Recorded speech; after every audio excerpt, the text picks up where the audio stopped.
Aujourd'hui, à l'heure de cette conférence de presse, plus de 300 Tourquignes et membres de notre groupe devraient être en train de voyager vers Nice pour apporter un soutien conditionnel à leurs couleurs. Si nous prenons la parole ce même jour, c'est parce que sans jugement aucun, et pour cause, puisqu'il ne peut y avoir d'acte répréhensible sur un déplacement qui ne s'est pas encore produit, 2 arrêtés sont venus priver des centaines, voire des milliers de citoyens de leur liberté fondamentale d'aller et de venir. Ainsi, le préfet des Alpes-Maritimes a interdit les personnes, je cite, « les personnes se revendiquant supporters bastiais ou se comportant comme telles, de s'approcher tout simplement du stade du Ray ». Encore mieux, le ministre de l'Intérieur, jugeant la mesure de son préfet trop molle, a décidé d'aggraver la restriction de notre liberté en allant jusqu'à interdire le déplacement par quelque moyen que ce soit, à titre individuel ou collectif, entre la Corse et la commune de Nice. Le fait de priver de ses droits les plus fondamentaux une personne en fonction de son appartenance n'est pas sans rappeler les heures les plus sombres de l'histoire de France. De là où ils sont, Laval et Pétain doivent se délecter de ce genre de mesures.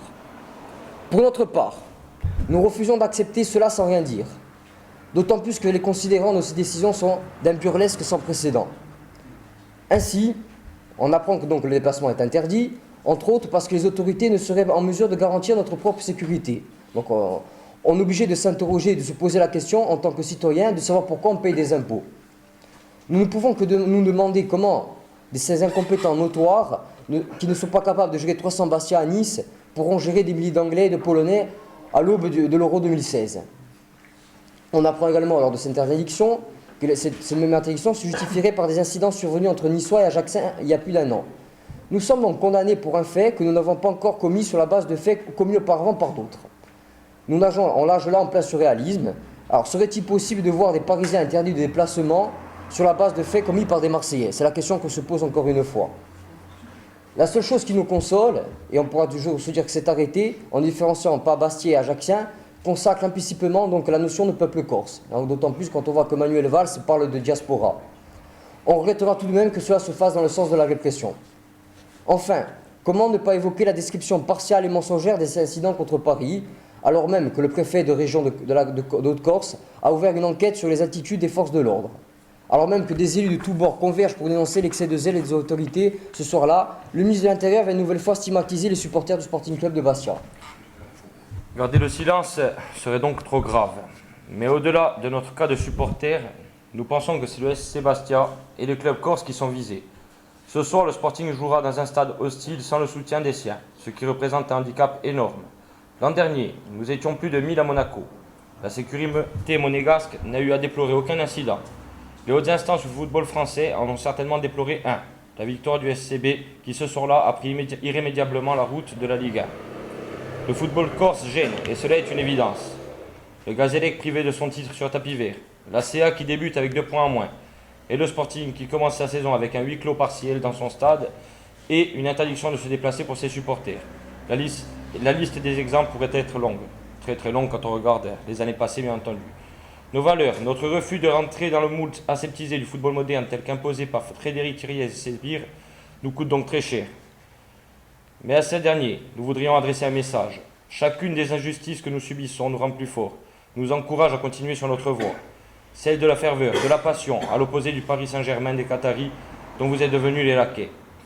Messieurs Valls et Thiriez, et on pourrait même rajouter Bon nombre de personnes, dont le responsable anti-hooliganisme, que j'éviterai de citer parce que ça me mag. Sachez que rien n'empêchera le Sporting et ses supporters de continuer à être ce qu'ils ont toujours été, même si cela doit nous coûter le port d'une étoile jaune. Forza Bastia, sempre.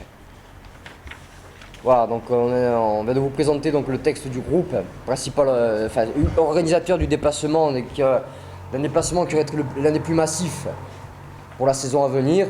Maintenant, si en tant que même supporter, journaliste, vous avez des questions, on va y répondre tout naturellement. Il faut quand même préciser quand même, parce que là on est passé dessus, mais il y a quand même l'Euro 2016. L'Euro 2016 qui, à mon avis, plus la date va approcher, plus la répression va être forte, parce qu'il va falloir qu'on montre à l'UEFA qu'on est si fort. On n'arrive pas à gérer 300 Bastiais qui sortent d'un bateau, et non pas 800 comme annoncé par la préfecture des Alpes. 300 Bastiais.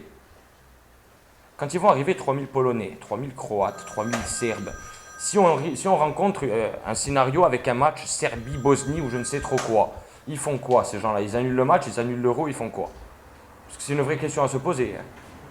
C'est une vraie question à se poser, parce que 300 Bastiais, d'autant plus que le dispositif de sécurité, d'après les informations qu'on peut avoir à droite à gauche, va être maintenu sur le port de Nice aujourd'hui pour fouiller les passagers, hein, qui sortiront donc du bateau, des gens qui prennent le bateau pour des raisons de santé ou autres. Hein.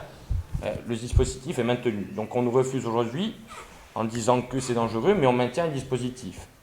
Donc il y a quand même déjà une contradiction. Autre chose aussi, c'est on arrive à un point où on nous condamne pour des faits en prévention. On se base sur un passé, alors que ce passé, on ne peut pas comparer au dispositif qui a été mis en place aujourd'hui, et on nous interdit donc à titre conservatoire d'un futur déplacement, alors qu'on maintient ce dispositif, c'est comme l'a dit Jean-Marie. Il y a un souci.